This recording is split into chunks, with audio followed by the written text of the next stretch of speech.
بہت بہت شکریہ. بہت ہی خوبصورتی سے آپ نے وضاحت کی اور ان بہت ساری باتوں کو بھی واضح کر دیا کہ جو ہمارے دونوں دوستوں نے انگریزی میں کیا, تو ان لوگوں کے لیے کہ جن کو تھوڑی انگریزی میں مشکل ہوتی ہو, وہ اکثر لوگ تو آج کل سمجھتے ہی ہیں, ان کے لیے بھی وضاحت ہو گئی. تو بہت بہت شکریہ اتنے ایلیبریشن کا, اور ماشاءاللہ بہت اچھے طریقے سے آپ نے بات واضح کی. اللہ دل عظیم عطا فرمائے.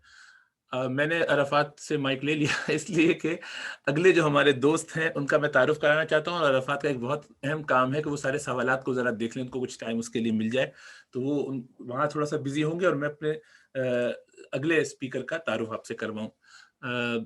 حماد طفیل چودھری صاحب MBBS ڈاکٹر بھی ہیں, پاکستان سے FCPS بھی کیا اور PhD کیا ہیماتولوجی میں, یعنی خون کے جو امراض ہوتے ہیں بلڈ سے ریلیٹڈ, پاکستان سے وہاں اس پہ انہوں نے PhD بھی کیا, اور اس کے بعد پھر باقاعدہ ماشاءاللہ 8 سالہ درس نظامی کا کورس مکمل کیا, پھر 2 سالہ مفتی کا کورس مکمل کیا, اور الحمدللہ اب اس وقت جو ہے وہ اسسٹنٹ پروفیسر ہیں ہیماتولوجی میں, ایک میڈیکل کالج کے اندر پڑھاتے ہیں. تو بہت ساری خدمات ہیں, باقاعدہ دینی طور پر علوم پڑھنا پڑھانا سلسلہ ہے, اور اس کے علاوہ تزکیے سے بھی متعلق ہیں. آپ احباب نے بہت یعنی اس حوالے سے بھی دیکھے ہیں لوگ کہ جو 2-3 چیزوں میں کام کرتے ہیں, ایسے چند لوگ ہوتے ہیں کہ جو فقہ میں بھی ہوں آگے, اور میڈیکل سائٹ پہ بھی اتنے آگے ہیں, اور ساتھ ساتھ جو ہے وہ اصلاح باطن کا بھی کام کرتے ہیں, علوم الدین بھی پڑھتے پڑھاتے ہیں. تو بڑی جامع شخصیت ہے, اور مجھے امید ہے کہ انشاءاللہ تعالی ہم دینی نقطہ نظر سے کیا سمجھتے ہیں ڈاکٹر حماد طفیل صاحب سے, مفتی ڈاکٹر حماد طفیل صاحب سے انشاءاللہ تعالی سنتے ہیں اور سمجھتے ہیں. جزاک اللہ خیر. جی جزاک اللہ خیر. السلام علیکم ورحمۃ اللہ وبرکاتہ. بہت شکریہ آپ نے میری بساط سے بڑھ کے میں تعارف کرایا. تو میں اپنی ٹاک کو شروع کرتا ہوں. الحمد للہ وکفا وسلام علی عبادہ الذین اصطفی, اما بعد فاعوذ باللہ من الشیطان الرجیم, بسم اللہ الرحمن الرحیم. اللہم صلی علی سیدنا محمد وعلی آل سیدنا محمد وبارک وسلم. اللہم صلی علی سیدنا محمد وعلی آل سیدنا محمد وبارک وسلم. اللہم صلی علی سیدنا محمد وعلی آل سیدنا محمد وبارک وسلم. ہمارا دین ایک کامل دین ہے جس نے ہمیں ہر شعبے میں اور ہر زندگی کے شعبے میں گائیڈنس دی ہے. ہمیں کہیں پہ بھی ایسے نہیں چھوڑا کہ ہمیں کوئی گائیڈنس نہ ملے. اور زندگی ایک بہت اہم چیز ہے. ہمیں دین نے بتایا کہ زندگی ایک اہم چیز ہے, زندگی کا ایک مقصد ہے, اس کا ایک ایم ہے, اور اس کا ایم کیا ہے, وہ اللہ تعالیٰ تک پہنچنا. یعنی اللہ تعالیٰ ہماری منزل ہے, اس کا قرب, اس کا تعلق ہمارا ایم ہے. اور یہ بھی دین اسلام نے ہمیں بتایا کہ انسان صرف جسم کا نام نہیں ہے, بلکہ جسم اور روح 2 چیزوں کا نام ہے. وہ صرف جسم نہیں ہے کہ اونلی باڈی, بلکہ اس کے اندر روح بھی ہے.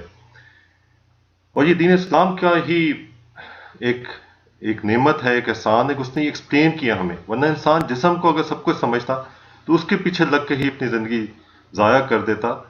تو اس نے بتایا دین اسلام نے, اللہ تعالیٰ نے, کہ تمہارے اندر ایک روح بھی ہے, اور روح کے اندر ایک اسپرچل ہارٹ ہے, ایک قلب ہے. اور وہ قلب جو ہے وہ اللہ تعالیٰ کے قریب ہوتا ہے, یا اللہ سے تعلق بناتا ہے. تو روح عالم ارواح سے آتی ہے, جسم مٹی سے. اور یہ دنیا کی زندگی میں جسم اور روح دونوں اکٹھے رہتے ہیں. جسم ایک سواری کا کام کرتا ہے, ایک مین ہے, ایک کیریئر ہے جس کے اوپر روح سوار ہے, اور روح اللہ تعالیٰ کے قریب ہوتی ہے یا دور ہوتی ہے. اور پھر الٹیمیٹلی روح عالم برزخ میں چلی جائے گی, موت میں, اور جسم مٹی میں. تو یہ زندگی کا ایک فلسفہ دین اسلام نے ہمیں دیا. تو یہ بتانے کا مقصد یہ ہے کہ یہ سمجھے انسان کی زندگی کا مقصد کیا ہے, اور پھر جسم کی کیا اہمیت ہے اس مقصد کو پورے کرنے میں.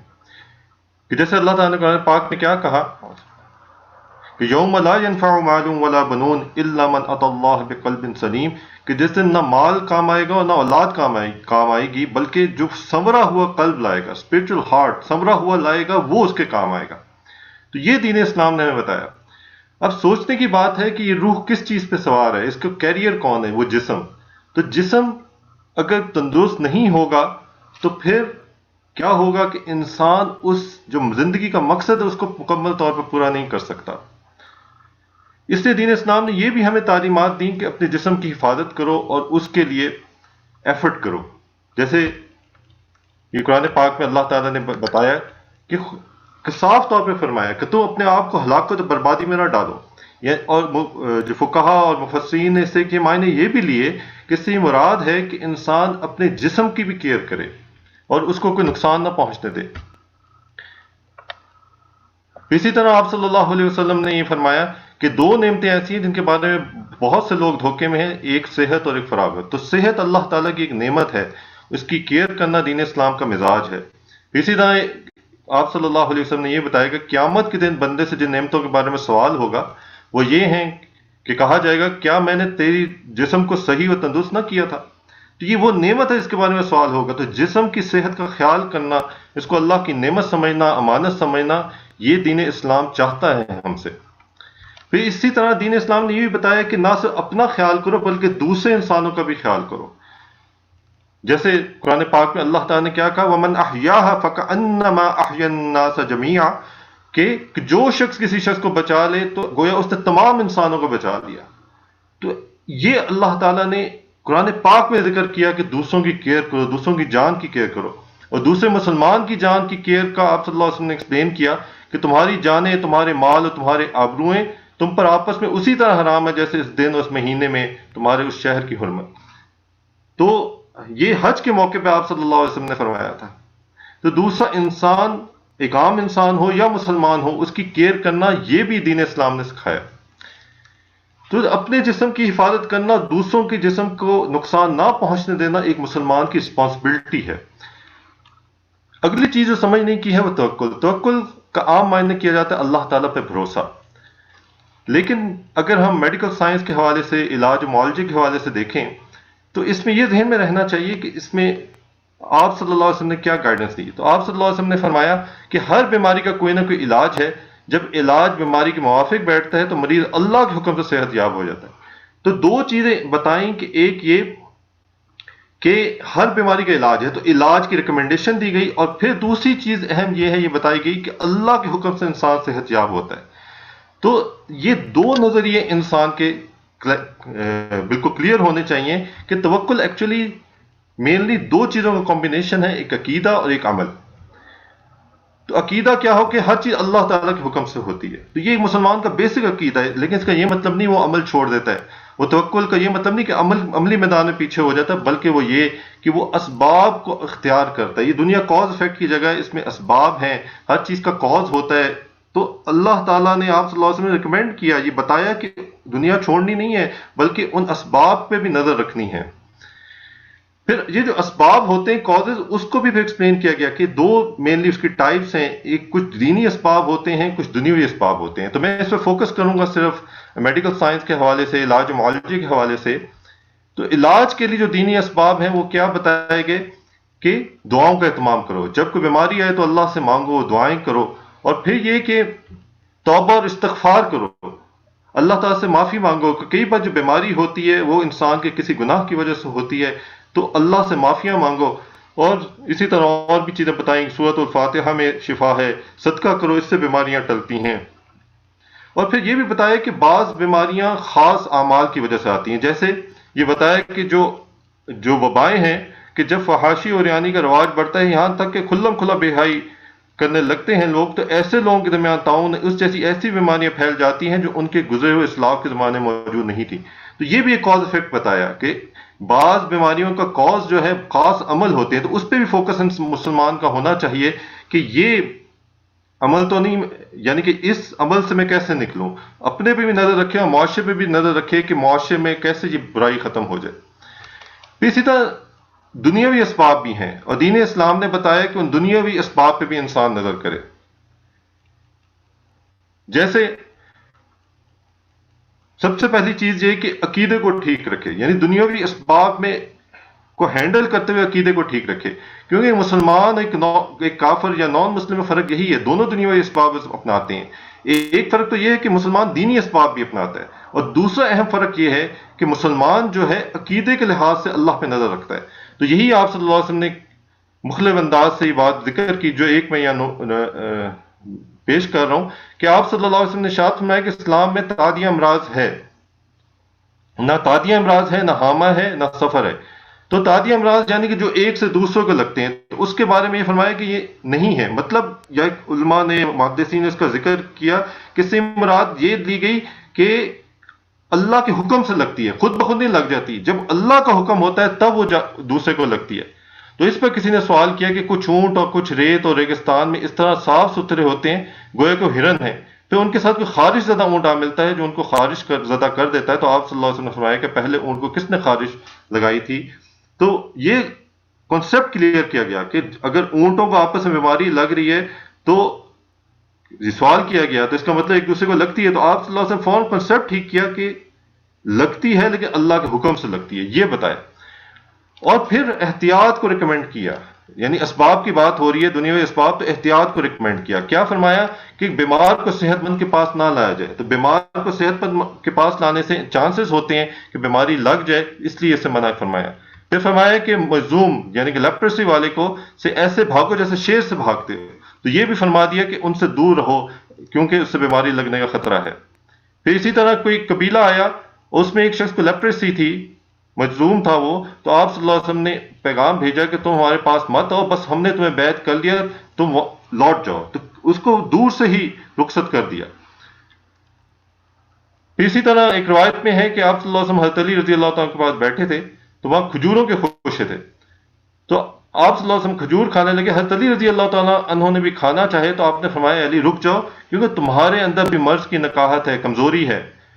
تو پھر جو اور چکندر لائے گئے تو اس پہ کہا گیا اے علی یہ کھاؤ، یہ تمہارے لیے بہت نفع مند ہے۔ تو اسباب اور مینز پہ نظر کی، ان کو اپنایا، جو نقصان دہ تھی اسے روکا، جو فائدہ مند تھی اس کو ریکمینڈ کیا۔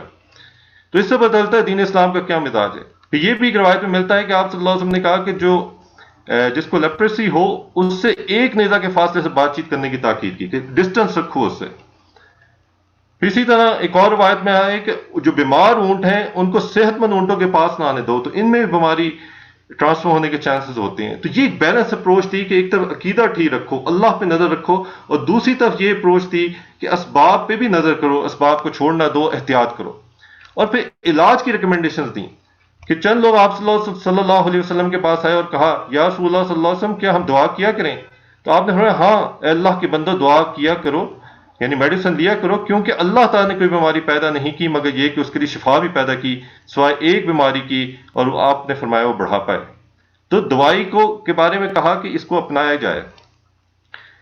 پھر یہ بھی ایک بہت اہم چیز نوٹیبل ہے کہ ایک صاحب کو زخم لگ گیا اور خون جمع ہو گیا، تو دو آدمیوں کو بلوایا گیا، دونوں نے آ کر معائنہ کیا، تو آپ صلی اللہ علیہ وسلم نے کیا کہا نوٹیبل کہ ان سے پوچھا کہ تم دونوں میں طب میں زیادہ ماہر کون ہے، کون ایکسپرٹ ہے زیادہ، کون اسپیشلسٹ ہے؟ تو ان صاحب نے جواب دینے کے بعد پوچھا یا رسول اللہ صلی اللہ علیہ وسلم کیا طب میں خیر و بلائی ہے؟ تو آپ نے ارشاد فرمایا کہ جس ذات نے بیماری پیدا کی ہے اسی نے دوا بھی پیدا کی ہے۔ تو ایکسپرٹ اوپینین کو ریکمینڈ کیا کہ ایکسپرٹ سے اوپینین لیں، اور یہی دوسری روایت میں ملتا ہے کہ جس نے کسی کا علاج کیا حالانکہ اس کے بارے میں اس سے پیشتر طبیب ہونے کا علم نہ ہو تو جو نقصان ہوگا تاوان اس کے ذمہ ہوگا۔ تو ایکسپرٹ اوپینین، ڈاکٹرز کی ایکسپرٹ اوپینین کو ریکمینڈ کیا میڈیسن فیلڈ کے اندر۔ تو اس سے پتہ چلتا ہے کہ دین اسلام کا مزاج کیا ہے کہ اسباب اپنائے، یہ ہے توکل، اللہ پہ بھی نظر ہو کہ اللہ کرتے ہیں، لیکن اسباب کی دنیا میں بھی اسباب جو ہیں ان کو اپنایا جائے، وہ دینی اسباب ہیں، وہ دنیاوی اسباب ہیں، دو طرح کے اسباب ہیں۔ اب کرونا وبا کے حوالے سے جو احتیاطی تدابیر بتائی گئیں جیسے ہاتھ دھونا، رش کے ایریاز کو اوائڈ کرنا، فاصلہ رکھنا، ماسک استعمال کرنا، لوگوں سے مسافہ کرنے میں سے بچنا، تو یہ میڈیکل ایکسپرٹس کی اوپینین ہے، تو ان کو فالو کرنا چاہیے۔ اور یہی آگے مختلف فتاویٰ کا میں خلاصہ ذکر کر رہا ہوں جس سے بات پتہ چلے گی کہ جیسے ہینڈ شیک کا، مسافہ کرنے کا عام طور پہ یہ مستحب اور بہتر عمل ہے، لیکن موجودہ حالات میں مسافہ سے پرہیز کرنا چاہیے، تو یہ یعنی فتاویٰ کے اندر یہ بات موجود ہے۔